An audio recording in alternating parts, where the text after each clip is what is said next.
Foot.fr, fournisseur officiel de football. Salut tout le monde et bienvenue dans ce nouveau JT Foot Mercato. On démarre avec la victoire de l'Olympique de Marseille hier soir contre l'AS Monaco. Comme expliqué ce matin dans la revue de presse, les Marseillais peuvent remercier l'arbitrage clément, mais aussi et surtout Geronimo Rulli. Le gardien argentin a encore sorti une prestation XXL pour permettre à son équipe de l'emporter. Après 2 matchs de moins bien contre Toulouse et Lille, Rulli a inversé la tendance et a permis à l'OM de gagner 2 fois cette semaine. Le gardien argentin a été félicité par Roberto De Zerbi. Rulli a été très bon, les sauvetages de Weah et Aguerd nous ont aidés, on a joué avec courage, je pense qu'il y a des situations qu'on doit mieux défendre, le hors-jeu se joue de peu, il y a des fois où ça tombe dans notre sens, à lâcher le coach. En parlant de Timothy Weah, l'international américain a livré une belle prestation lui aussi, il s'est d'ailleurs présenté en zone mixte après la victoire de l'OM et a annoncé les ambitions élevées des Marseillais en Ligue 1 cette saison. Non, je pense que quand tu joues à Marseille, tu veux gagner, donc on va pousser jusqu'à la fin pour faire quelque chose, je pense que on a l'effectif pour faire des grandes choses et on doit continuer à travailler.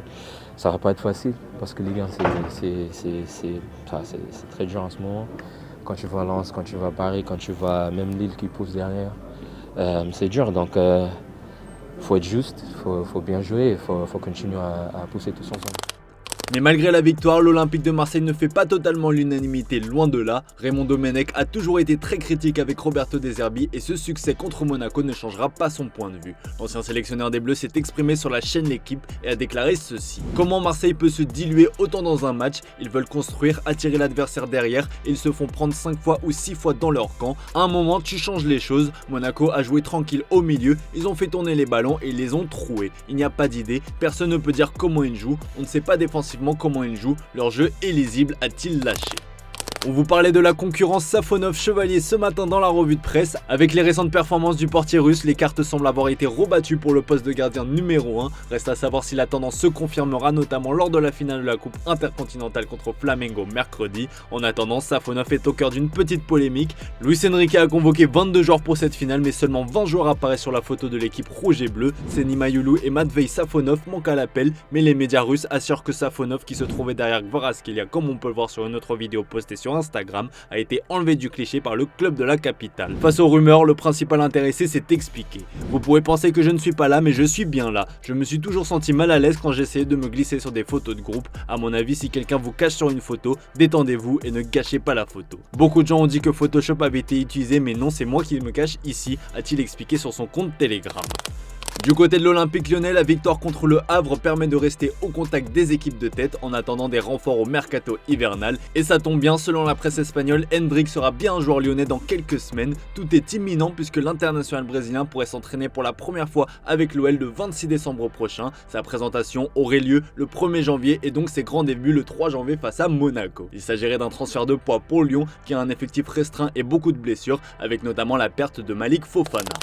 Un mot sur le Racing Club de Strasbourg qui vit une période compliquée en ce moment avec le nouveau match nul contre Lorient hier à la Méno. Le club alsacien n'a pas réussi à se relancer et à stopper cette mauvaise série en Ligue 1. Une performance décevante de plus pour Strasbourg et Liam Rosenior qui n'a pas épargné ses joueurs. Si les joueurs ne respectent pas les consignes, pas de problème, on en trouvera d'autres qui les respectent. À un moment donné, il faut être plus exigeant sur les performances. Il y a eu plusieurs situations qui auraient dû nous offrir de belles chances si chacun avait respecté les consignes de placement. C'est inacceptable et ça doit changer pour la seconde partie de saison. Je veux des joueurs qui font ce qu'on leur demande de faire sur le terrain, a lâché sèchement l'entraîneur du Racing, très agacé après ce match nul frustrant qui empêche Strasbourg de quitter cette 9e place décevante. Du côté du FC Nantes, le changement d'entraîneur n'a pas porté ses fruits puisque les Canaries ont perdu face à Angers. Le mercato hivernal est très attendu du côté des Nantais pour se relancer et un ancien de Ligue 1 est dans le viseur. Selon Ouest France, Rémi Cabella est suivi par le FC Nantes et aurait même déjà donné son accord pour signer chez le 17e de Ligue 1. Cabella ne vit pas l'aventure espérée avec l'Olympiakos, il n'a d'ailleurs pas été inscrit sur la liste de la Ligue des Champions. Cette expérience grecque pourrait se terminer plus vite que prévu et on pourrait revoir Cabella sur les pelouses de Ligue 1. Un détour par l'Espagne où le Barça peut désormais compter sur un Rafinha au top de sa forme. Double buteur le week-end dernier contre Osasuna, le Brésilien a confirmé qu'il était revenu à 100% de ses capacités après sa récente blessure. Rafinha risque d'être le facteur X de ce Barça qui veut aller au bout de toutes les compétitions cette saison. La Ligue des Champions étant clairement son grand objectif. Et justement, Sport indique qu'il a fait une promesse au Barça. Il ne partira pas tant qu'il n'a pas soulevé la coupe aux grandes oreilles sous la tunique Blaugrana. C'est son rêve, son objectif principal et la raison pour laquelle il a refusé d'énormes offres en provenance d'Arabie Saoudite ces dernières années. Du côté du Real Madrid, la victoire d'hier contre Alaves donne un peu plus de sursis à Xabi Alonso. Même si la période actuelle est délicate, le technicien espagnol a du soutien, notamment du côté du Bayer Leverkusen, son ancien club. Caro de Prada, le président du club allemand, n'a pas caché sa critique envers la gestion madrilène. À l'époque, nous aurions aimé qu'il reste ici, mais nous savons que c'est un entraîneur avec un talent énorme qui, cela dit, se retrouve dans un contexte différent à Madrid. Si le président dit qu'un entraîneur est un mal nécessaire, s'il laisse l'entraîneur seul et que c'est toujours lui qui reçoit les critiques, alors la situation est bien différente de celle qu'il a vécue à Leverkusen, où nous ramions tous dans le même sens et ne laissons pas l'entraîneur seul politiquement. Voilà qui est dit. On file en Italie où l'avenir de Mike Maignan est au cœur des débats. Le gardien de l'équipe de France réalise une excellente saison avec l'AC Milan, mais il arrivera au terme de son contrat le 30 juin prochain. Si Maignan était proche de quitter les Rossoneri l'été dernier, la situation a bien changé, à tel point qu'une prolongation est aujourd'hui une possibilité. Nous sommes en discussion, mais aujourd'hui il y a un match important et nous espérons gagner. Ensuite, nous aurons l'occasion de parler de ce sujet à lâcher Iglitare, le directeur sportif du club milanais.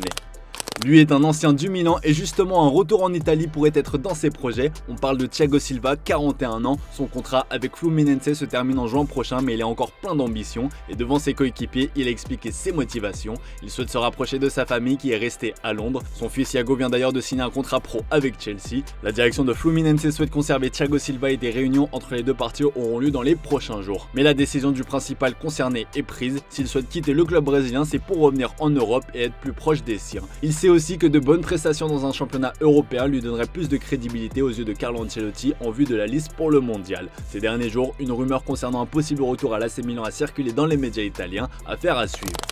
Comme chaque lundi, on fait le point sur le classement des buteurs européens. Harry Kane a repris la place de leader avec son penalty inscrit contre Mayence. Il comptabilise 18 buts en 14 matchs. Ayase Ueda le suit de près. Erling Haaland complète le podium avec son doublé inscrit contre Crystal Palace ce week-end. Kylian Mbappé lui descend du podium malgré son but face à Alaves. Dans le reste du classement, on retrouve Luis Suarez, l'ancien Marseillais, à la 7ème place. Mason Greenwood est 8ème et fait son retour dans le top 10. C'est Ferran Torres qui complète ce classement. On passe aux officiels du jour avec une grosse annonce du côté du Paris Saint-Germain. Le club parisien qui va disputer la coupe intercontinentale à Doha au Qatar a profité de cette occasion pour officialiser le renouvellement d'un partenariat important par le biais d'un communiqué de presse officiel. Le nouvel accord signé jusqu'en 2028 confirme le statut de Visit Qatar en tant que partenaire premium des équipes féminines et masculines de football, ainsi que de l'équipe de handball du Paris Saint-Germain. Dans cette vidéo, on y voit un certain Marco Verratti, de quoi rappeler de très bons souvenirs aux supporters parisiens. QSI envoie un dirigeant du Paris Saint-Germain au KAS Eupen. La tendance a été confirmée par la nomination officielle de Pasquale Sansibile au poste de directeur sportif d'Eupen avec effet immédiat et jusqu'à l'été 2026. Pour rappel, il était le responsable des recruteurs du PSG. Des nouvelles de Leonardo Jardim, ancien entraîneur de l'AS Monaco. À 51 ans, le technicien portugais dirigeait l'équipe de Cruzeiro depuis février 2025. Malgré un contrat qui court jusqu'en décembre 2026, Jardim va s'en aller. L'annonce officielle vient de tomber et le nom de l'ancien sélectionneur national brésilien Tite est déjà évoqué pour le remplacer. Une nouvelle recrue espagnole débarque à l'Inter Miami. Le club floridien a officialisé la signature de Sergio Reguilón. Le latéral gauche espagnol de 28 ans s'est engagé jusqu'en décembre 2027 avec une option de prolongation jusqu'en 2028. Libre depuis le 1er juillet après son passage à Tottenham, le joueur de 28 ans occupera une place de joueur international dans l'effectif floridien. On va conclure ce JT avec l'image du jour les amis. Neymar a réussi sa mission en maintenant Santos en première division brésilienne et en attendant de prendre une décision pour son avenir, il profite des fêtes de fin d'année. Le Brésilien s'amuse à Times Square et il a dû adopter un look plutôt original pour passer incognito, enfin c'est ce qu'il espérait. Le Ney a été reconnu mais il a pris ça avec le sourire comme toujours. Je vous laisse voir ces images, merci d'avoir suivi ce JT, on se dit à demain pour de nouvelles vidéos sur Foot Mercato. Boa, Papai Noel. Obrigado por ter voltado, viu? Fiquei preocupado. Ó, Papai Noel, vai tirar uma pique do Tony J. Obrigado, hein, por trazer de volta. Fiquei preocupado.